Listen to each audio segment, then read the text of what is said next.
Peoples Labour Bureau Karachi کی office میں ایک Peoples Labour Bureau Karachi division کے صدر اسلم سمو کی صدارت میں اجلاس کا انعقاد کیا گیا۔ اجلاس میں Peoples Unity of K M C کے حوالے سے اہم فیصلے کیے گئے۔ پیپلز یونٹی کے ایم سی کی جنرل باڈی کے اجلاس میں جہاں فیصلے کیے گئے، وہیں صدر عبدالرحیم بیگ کے خلاف جنرل باڈی کی تحریری طور پر عدم اعتماد کے فیصلے کی توثیق کی گئی اور عبدالرحیم بیگ کو Peoples Unity of K M C کے صدر کے عہدے سے برطرف کر دیا گیا۔ یہ اجلاس کا پہلا فیصلہ تھا۔ اجلاس میں ایک اور فیصلہ کیا گیا اور وہ یہ کیا گیا کہ Peoples Labour Bureau Karachi division کی جانب سے یہ فیصلہ کیا گیا کہ Peoples Unity of K M C کے نام کو تبدیل کر دیا گیا ہے اور پیپلز لیبر بیورو کے ماتحت کام کرنے والی آفیشیل یونین کا نام یعنی کہ نیا نام پیپلز لیبر یونین بلدیہ عظمیٰ کراچی یا بریکٹ میں کے ایم سی ہوگا۔ جبکہ اجلاس میں یہ بھی فیصلہ کیا گیا کہ Peoples Unity of K M C کے سینئر نائب صدر منصور قاسقیلی تا حکم ثانی قائم مقام صدر کے طور پر اپنے فرائض انجام دیں گے۔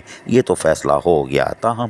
بعد ازاں پیپلز لیبر یونین کے صدر منصور قاسقیلی، چیئرمین محمد یوسف ٹیپو، جنرل سیکرٹری نوید اور انفارمیشن سیکرٹری عامر رضا، چیئرمین اول میر اکرم، نائب صدر ندیم قریشی، فائنانس سیکرٹری امیر حیدر، آفس سیکرٹری خواجہ جاوید، ڈپٹی انفارمیشن ارسلان بلوچ اور گل بھائی نے پولیس چوکی ٹرکڈا ماری پور فائر بریگیڈ کا وزٹ کیا اور وہاں پر جو قبضہ مافیا فائر بریگیڈ کی زمین پر قبضہ کرنا چاہتی تھی، اس کے کاموں کو فوری روکنے کا حکم دیا اور اب اپنی اعلیٰ قیادت کو اس سے آگاہ کیا اور کہا کہ اس زمین پر ورکروں کے مکانات بنا کر دیے جائیں اور اس سے فائر اسٹیشن کو ماڈل اسٹیشن بھی بنایا جائے۔ دورے کے دوران انہوں نے جہاں تفصیلی طور پر معائنہ کیا، وہیں پر لوگوں سے ملاقات کر کے اور فائر اسٹیشن کے بارے میں تفصیلی طور پر تمام تر معلومات بھی حاصل کی تاکہ اعلیٰ قیادت کو ایک ملاقات کے دوران تفصیلی طور پر بتایا جا سکے اور بلدیہ عظمیٰ کراچی کی اربوں روپے کی زمین کو محفوظ بنایا جا سکے۔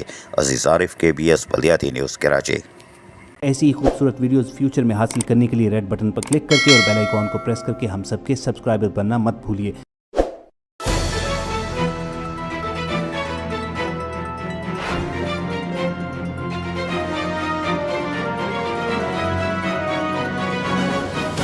KBS بلدیاتی نیوز۔